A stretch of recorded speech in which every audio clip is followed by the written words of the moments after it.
Look at these windows. Penthouses, Class A offices, restaurants where a salad costs $30. From the street, this looks like success. It looks like the American dream. But I've been working here for 15 years. I don't see the facades. I see the balance sheets of the people living behind those windows. And you know what's usually there?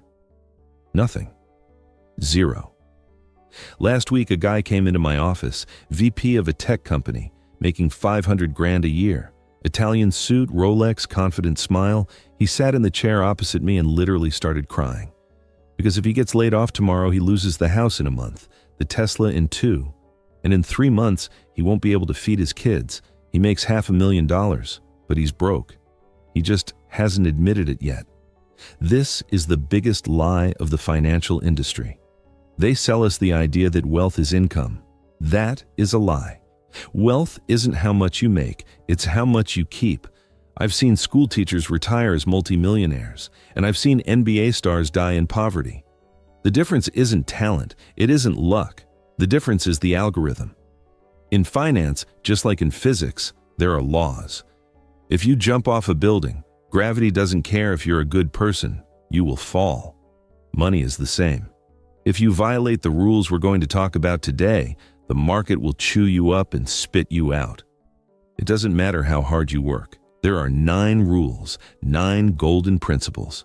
This isn't boring advice from Economics 101. These are survival protocols. If you ignore them, you are playing Russian roulette with a fully loaded gun.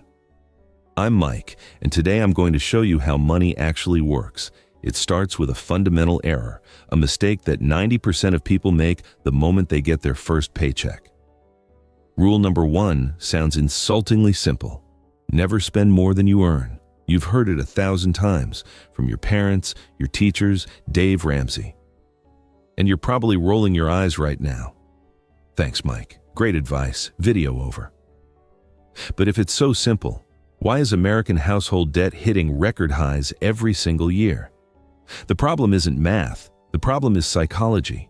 In economics, there's something called Parkinson's Law. Applied to finance, it says, expenses always rise to meet income. Remember your first job. You were making peanuts. You ate ramen, took the subway, and somehow you survived. Then you got a 30% raise. Did you get richer? On paper, yes. In reality, no. Because the ramen turned into Uber Eats, the subway turned into a leased BMW, the apartment with roommates turned into a luxury condo. This is the trap. We think that when we make more money, our problems will vanish. But money doesn't solve money problems. It scales them. If you can't manage $1,000, you can't manage $1 million. You'll just crash at a higher speed. I see this in my office every bonus season. Young bankers get a $50,000 check. You know what they do? They don't invest. They go to the dealership. In that moment, they think they're buying success. I see them buying a collar. Now, they have to work here. They can't quit.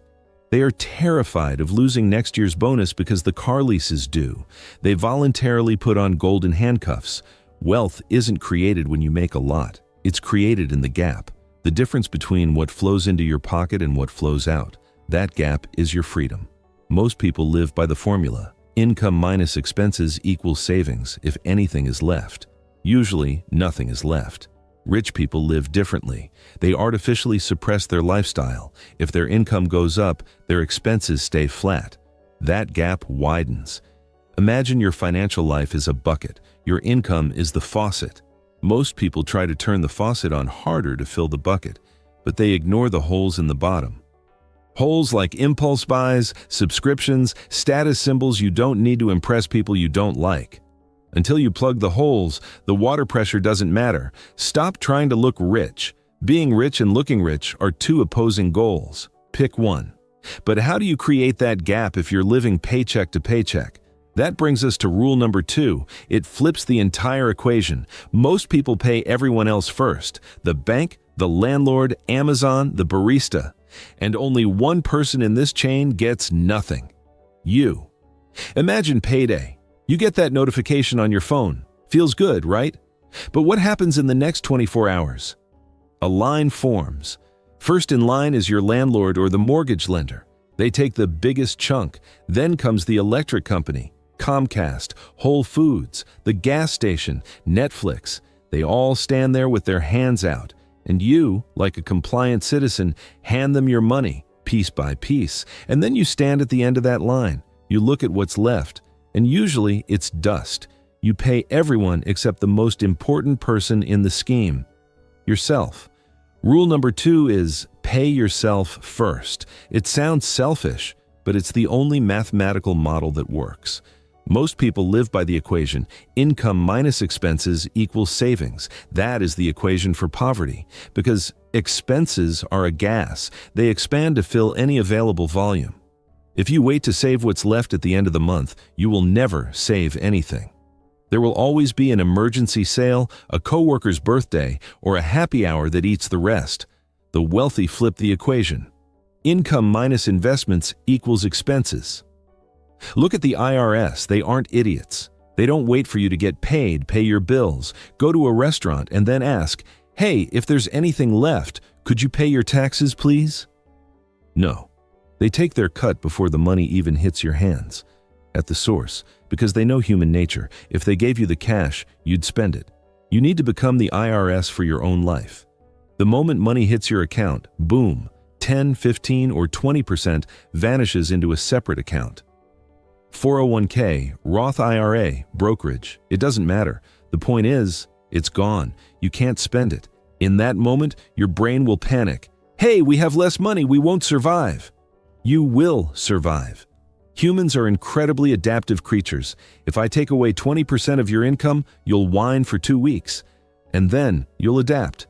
You'll stop buying the $7 latte, you'll start cooking at home, or you'll cancel the streaming service you never watch. You will shrink to fit the remaining amount. This is called artificial scarcity. You create a situation where you don't have extra money even if you do. Paying yourself first doesn't mean buying yourself a new jacket. It means buying freedom for your future self. The person you will be in 20 years, old, tired, wanting to rest, that person depends entirely on whether you wire them money today. If you don't, they will starve. Every time you get paid, visualize that old version of you standing next to you. Are you going to give the money to the cashier for a new iPhone, or are you going to give it to him? But there's a nuance. You started saving. The account is growing. You feel like a financial genius. And then, life punches you in the face. The transmission blows. You get laid off. Or you have a medical emergency, and if you don't have a specific shield, these problems will eat your future. This brings us to the rule that separates the investor from the gambler. The rule that saves lives when everything goes to hell. You started paying yourself. The numbers are going up. And here, most people get tempted. Oh, I have cash. Should I dump it into Tesla stock or Bitcoin or pay off the car? Stop. Before you build the empire, you need to build the bunker. Rule number 3, build an emergency fund. Life is not a straight lineup. Life is a minefield. Statistics say that every 10 years, every single person faces a major financial shock, job loss, recession, divorce, a global pandemic. When this happens, most people run to the bank for a loan. But banks operate on a cynical principle. They will happily lend you an umbrella when the sun is shining, but they will snatch it back the second it starts to rain. When you are in trouble, nobody will lend you money, or they will lend it at predatory rates that will bury you. In 2008, I saw multi-millionaires turn into paupers in a week. I had a client. He had $10 million in assets, real estate, stocks, businesses. On paper, he was a king.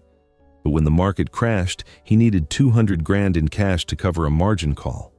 He didn't have a cushion. All his money was working. He had to sell his house and his stocks at the absolute bottom of the market. He was selling assets for 30 cents on the dollar just to get cash. The lack of an emergency fund devoured his capital. He was asset rich, but liquidity poor. Your fund is an amount equal to 3 to 6 months of your expenses: rent, food, debt payments, utilities. If you spend $3,000 a month, you need $10,000 to $20,000 sitting there. Where should it sit?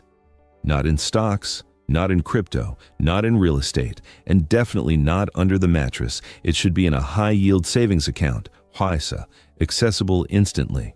This money is not for investing. It's not there to make money. The return doesn't matter. Its job is to buy you the ability to say no. When you have an emergency fund, you don't accept a humiliating job offer just because rent is due. You don't tolerate a toxic boss. You sleep soundly, knowing that if the world collapses tomorrow, you can last 6 months without changing your lifestyle. A good night's sleep is the most expensive asset you can buy.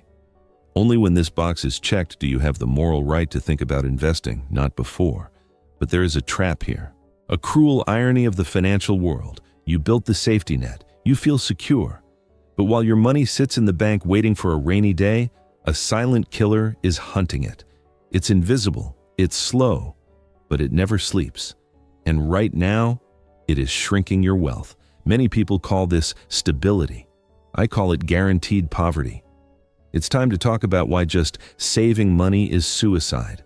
In banking, we have a saying, savers are losers. Sounds harsh, I know, but let me explain the mechanics. When you put money in a regular bank account earning 0.01%, you think you're safe. In reality, you are bleeding.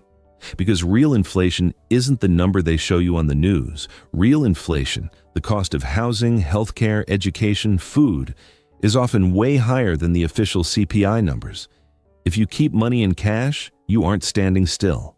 You are running backward. Inflation is an invisible tax. It is a tax on financial illiteracy. If you had $1 million 10 years ago sitting in cash in terms of purchasing power, you have maybe $600,000 left today. You didn't spend a dime, but you lost almost half your wealth. That is why rule number 4 is save for security, invest for independence. These are two different baskets. The emergency fund, rule 3, must be in cash. It has to be boring, but everything above that must work. Money is a terrible master, but an excellent servant. If you leave money unemployed, it dies. The only way to outrun inflation and build wealth is to own assets, stocks, real estate, businesses, things that generate cash flow and grow in value. And here enters the most powerful force in the universe. Einstein called it the 8th wonder of the world. Compound interest. The human brain is bad at understanding exponential growth. We think linearly. 1, 2, 3, 4, 5. Compound interest works differently. 1, 2, 4, 8, 16, 32. Imagine two guys. Let's call them Jack and Tom. Jack starts investing at 20. He puts just $200 a month into an S&P 500 index fund. At 30, he stops. He never puts in another dime. He just lets the account ride. Tom starts at 30. He also puts in $200, but he does it until he retires at 60. Who is richer? Intuition says Tom, because he put money in for 30 years, and Jack only for 10. But the math says the opposite. At age 60, Jack will have significantly more money. Why? Because his money worked longer. Time is the lever. The earlier you start, the less you have to do. If you start at 20, you can become a millionaire just by skipping a daily Starbucks. If you start at 50, you have to save half your salary to get the same result. People say, I don't have money to invest. But do you have money for the new iPhone, for Friday nights at the bar, for streaming services? Investing isn't about huge sums. It's about habit and time. The stock market is volatile. It crashes. It's scary. But over a 20-year period, it always beats cash. Always. History knows no exceptions. To be just a saver is to be fuel for the banking system. We take your money at 0.5% and lend it to other people at 7%. We make money on the spread. Stop being the fuel. Become the owner of the refinery. Buy the bank stock instead of just keeping your cash in the bank. But investing is a long game.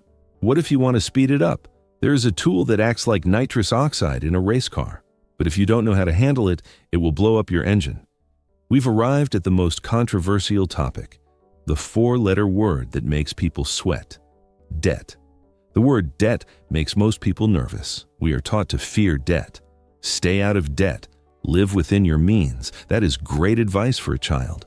But it is terrible advice for someone who wants to get rich. Look at the Forbes list. Look at Apple or Tesla. Look at any real estate mogul. They are swimming in debt, billions of dollars of it. Are they stupid? No. They understand the difference between good debt and bad debt. This is rule number 5. Debt is a tool, like a chainsaw.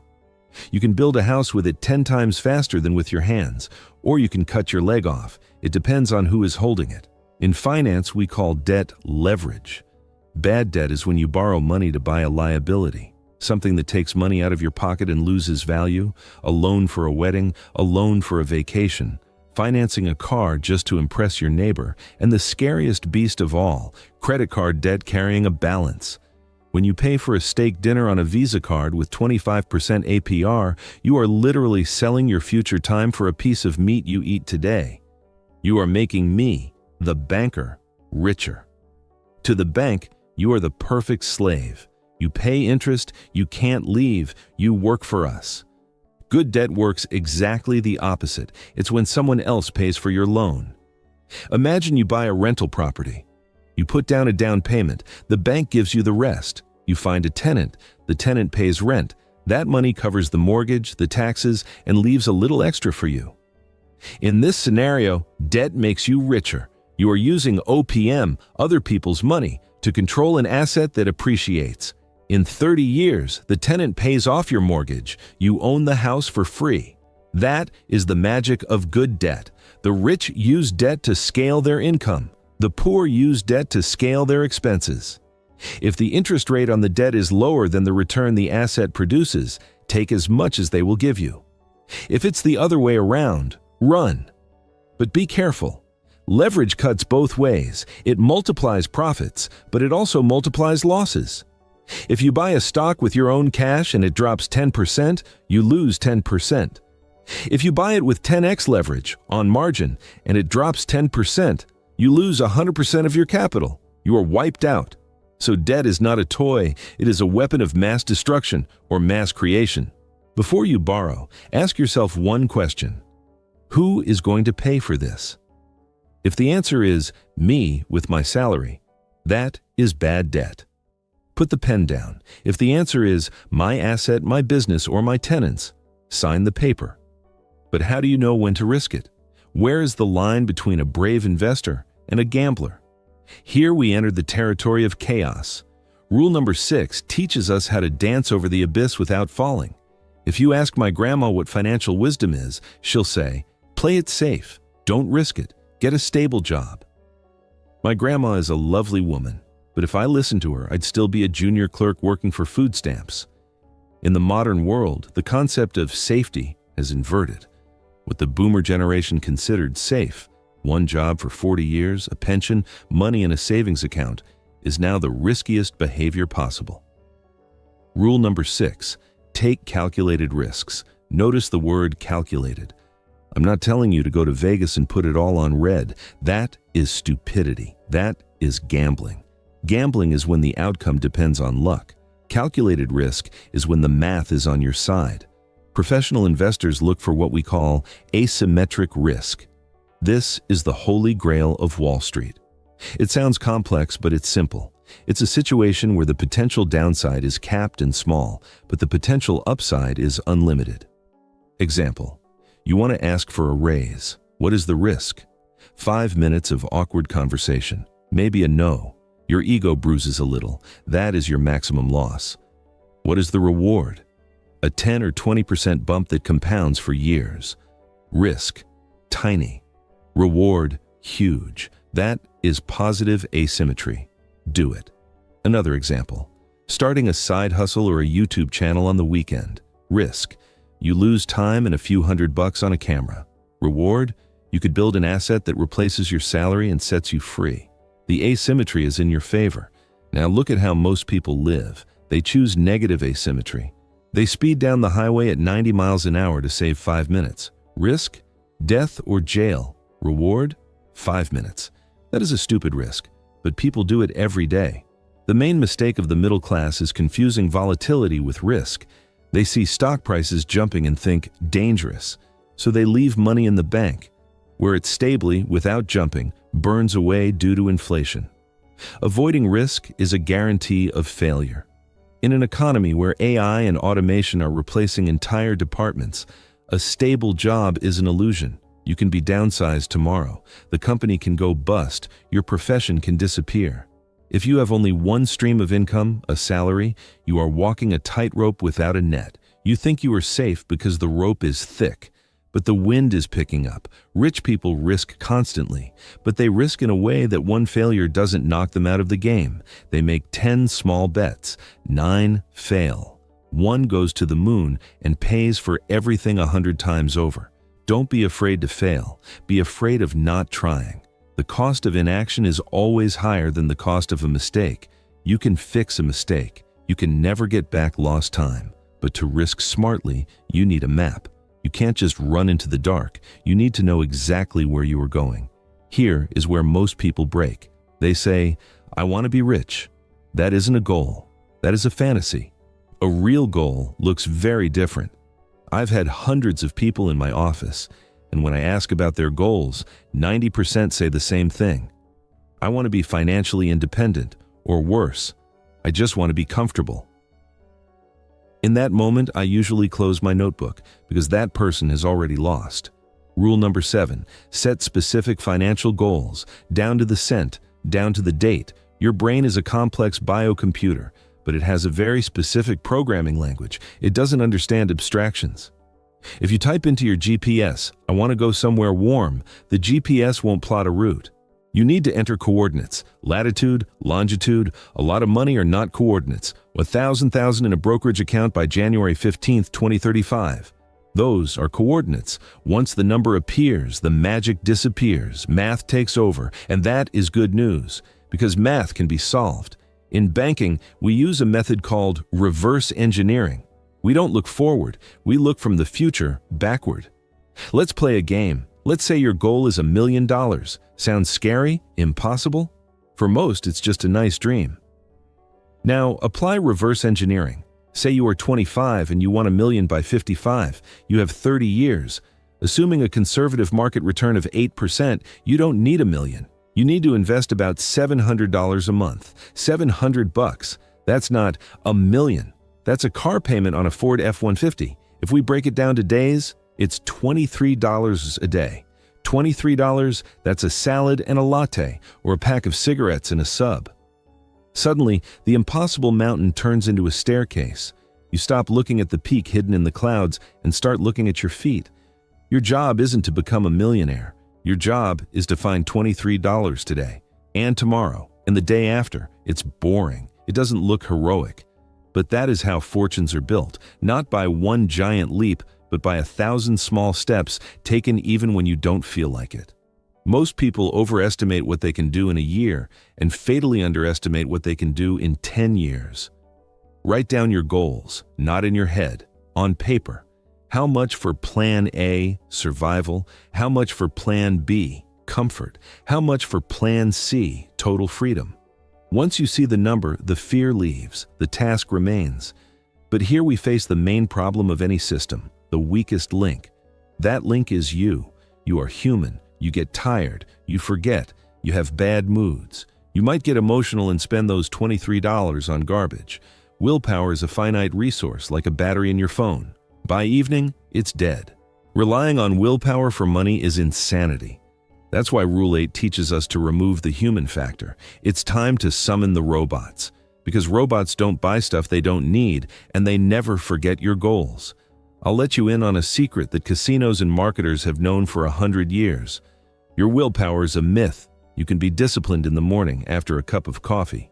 But by 7 p.m. after traffic, arguments with your boss, and 100 micro-decisions, your prefrontal cortex, the part of the brain responsible for control, shuts down. You become a zombie. That is the exact moment you order pizza instead of cooking. That is the moment you buy useless gadgets on Amazon.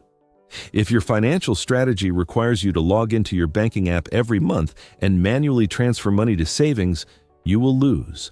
1 month, you'll forget. The next, you'll decide, expenses are high this month, I'll skip it. And that's it.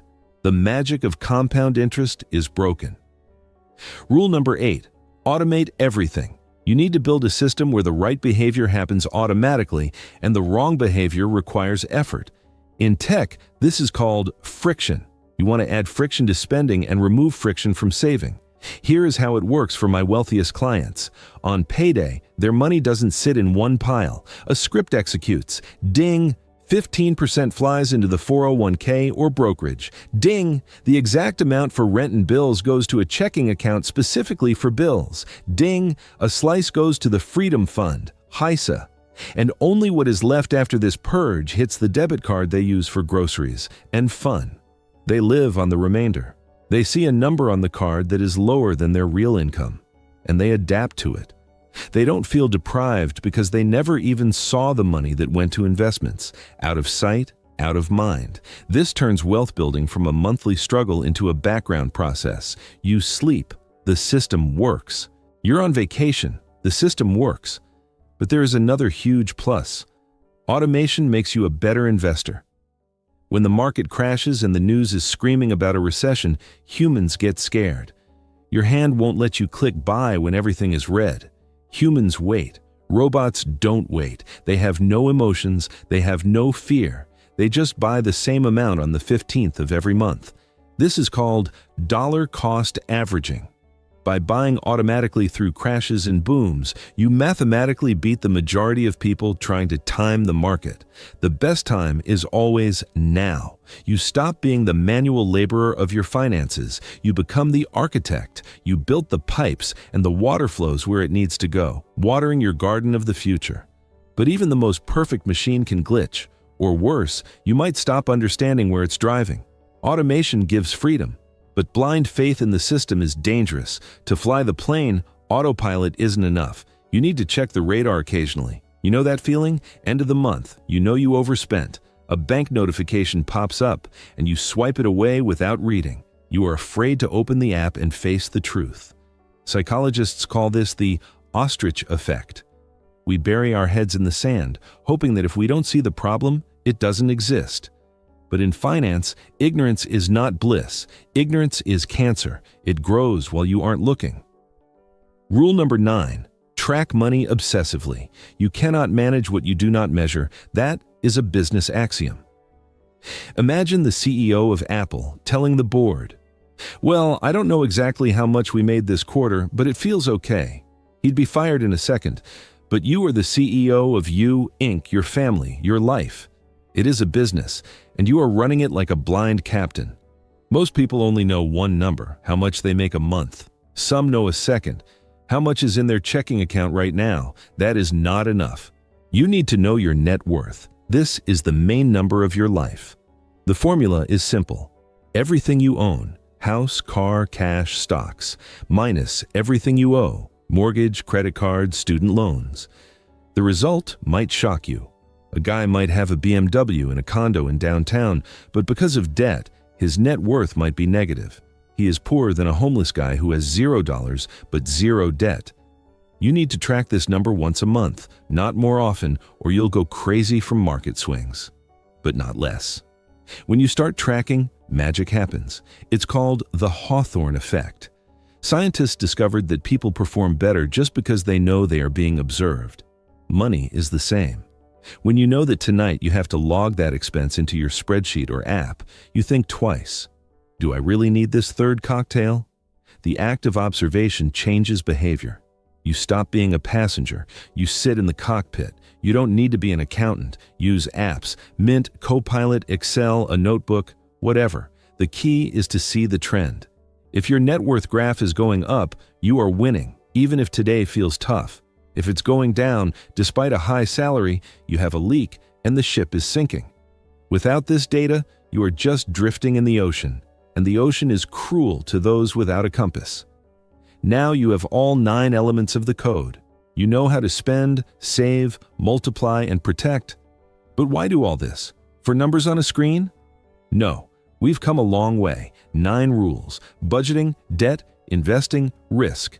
Sounds like a lot of work, right? And you might ask, Mike, is it worth it? Why should I deny myself pleasures today for some vague tomorrow? That is the right question. And the answer isn't in the numbers. I've spent half my life in this business. I've seen people with private jets who don't have a single free minute to fly them. Are they rich? No. They are just high-paid slaves. The real goal of these 9 rules isn't to buy a Ferrari. The real goal is to buy the word no. When you have no savings, you are forced to say yes. Yes to the boss who humiliates you because you need the paycheck. Yes to overtime that kills your health. Yes to living in a place you hate. You are trapped. You have no choice. But when you have an emergency fund, when your investments cover your basic expenses, a miracle happens. You gain the right to say no. No, I won't work this weekend. No, I don't like this project. No, I quit to do what I love. This is called FU money. Money that gives you sovereignty. Understand one thing, money isn't paper, it isn't digits in an app. Money is canned time. You go to work, you give up your hours, your nerves, your energy, and in exchange, you get money. When you spend $100 on something that will sit in a closet, you didn't spend money. You threw 8 hours of your life into the trash can. You burned a piece of your biography. But when you invest that $100, you do the opposite. You buy your future time back. Every dollar working for you is a minute you won't have to work when you're old. By following these rules, you aren't saving. You are buying your freedom from slavery. One piece at a time, $1 at a time. It won't happen overnight. It is a boring, slow, monotonous process. There are no explosions or applause. Real wealth is boring. It is silence. It is the peace of mind knowing that whatever happens in the world, you and your family will be okay. Many will say, I'll start on Monday, or I'll start when I get a raise. Listen to me. There will never be a perfect moment. There will be recessions. There will be market crashes. There will be personal tragedies. The best time to plant a tree was 20 years ago. The second best time is today. Don't look for secret schemes. There are none. Spend less than you earn. Invest the difference. Avoid bad debt, and let time do the rest. This isn't rocket science. But it requires character. And I know you have it, or you wouldn't have watched until this moment. The system is rigged, but the code is broken. You have the keys now. The only question is, will you open the door?